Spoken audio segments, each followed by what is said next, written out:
નમસ્તે વિદ્યાર્થી મિત્રો, કેમ છો? મજામાં ને? ધોરણ 7 વિષય હિન્દી, પ્રકરણ 6 ડૉક્ટર વિક્રમ સારાભાઈ. એમાં આપણે હવે ભાષા સજ્જતા જોવાનું છે. તો સર્વનામ એટલે શું આપણે जानी चुके हैं कि संज्ञा के स्थान पर जिस शब्द का प्रयोग होता है उसे हम सर्वनाम कहते हैं. सर्वनाम के 6 प्रकार होते हैं: पुरुषवाचक सर्वनाम, निजवाचक सर्वनाम, निश्चयवाचक सर्वनाम, अनिश्चयवाचक सर्वनाम, प्रश्नवाचक सर्वनाम, संबंधवाचक सर्वनाम. એમાં પહેલાં પુરુષવાચક સર્વનામ અને નિજવાચક સર્વનામ એની માહિતી મેળવી લીધી છે.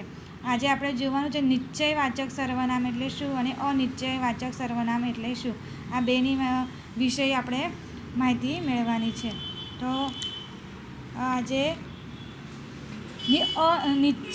નિશ્ચયવાચક સર્વનામ એટલે શું, પહેલાં આપણે વાક્ય જોવાના છે.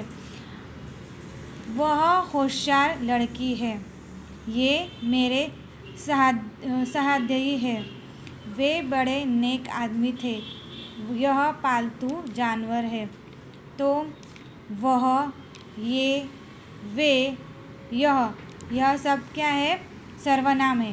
लेकिन यह वह होशियार लड़की है, वह यानी हमें पता है कि वह यानी निश्चित है कि वही लड़की होशियार है, मतलब निश्चयवाचक सर्वनाम इसे कहते हैं. ये मेरे सहाध्यायी है, यह भी निश्चित है कि यही हमारे सहाध्यायी है. बाद में है कि वे बड़े नेक आदमी है, यह भी निश्चित ही है. यह पालतू जानवर है, यह भी निश्चित है कि यह पालतू ही जानवर है. मतलब यह जो सर्वनाम है इसे निश्चयवाचक सर्वनाम कहा जाता है. उपयुक्त वाक्यों में रेखांकित पद यह, वह, वे, ये पास या दूर की किसी भी निश्चित व्यक्ति या वस्तु का निर्देश करते हैं, इसीलिए इसे ऐसे सर्वनामों को निश्चयवाचक सर्वनाम कहा जाता है. तो विद्यार्थी मित्रों, एनी व्याख्या આપણે જોવાની છે. जिस सर्वनाम के द्वारा किसी पास या दूर की वस्तु या व्यक्ति का निश्चित रूप से बोध हो उसे निश्चयवाचक सर्वनाम कहते हैं. जैसे यह, वह, ये और वे.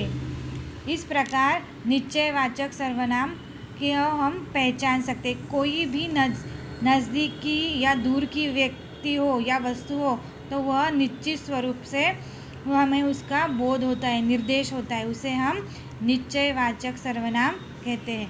अभी दूसरा देखो, अनिश्चयवाचक सर्वनाम. किताब किसकी है, कौन खेल रहा है, दरवाजे पर कौन है, प्रीति के पास क्या है. तो किसकी, कौन, यहाँ भी कौन है और क्या. किताब किसकी है, हमें पता नहीं. किसकी यानी इसकी निश्चितता नक्की नहीं है, इसका कोई भी बोध हमें नहीं होता, कोई भी निर्देश भी नहीं मिलता. तो यह अनिश्चयवाचक है, इसीलिए इसको अनिश्चयवाचक सर्वनाम कहा जाता है. कौन खेल रहा है, हमें पता नहीं. यह जो है कोई व्यक्ति है तो उसका भी हमें निश्चित पता नहीं लगता. दरवाजे पर कौन है, अभी दरवाजे पर कौन है यह भी हमें निश्चित पता नहीं है. प्रीति के पास क्या है, क्या वस्तु क्या है उसके पास, ये भी हमें निश्चित पता नहीं है. मतलब यह जो सब सर्वनाम है उसे हम अनिश्चयवाचक सर्वनाम कहते हैं.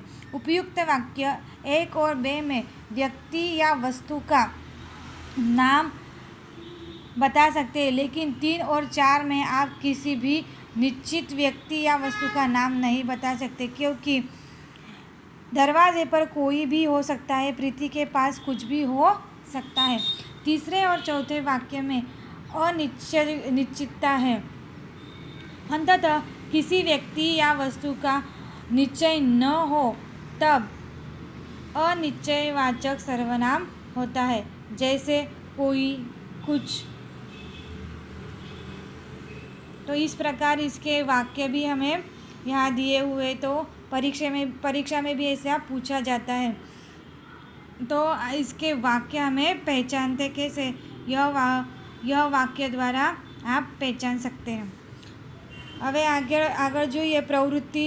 બધાએ પોતાની નોટની અંદર प्रवृत्ति करवानी चाहिए। किसी भी एक वैज्ञानिक के बारे में 8-10 वाक्य लिखिए और उसका फ़ोटो भी लगाइए। आपको તમારા પોતાની નોટની અંદર કોઈ પણ એક વૈજ્ઞાનિક વિશે ફોટો ચોંટાડીને એના વિશે માહિતી તમારે પોતાની નોટની અંદર લખવાની છે।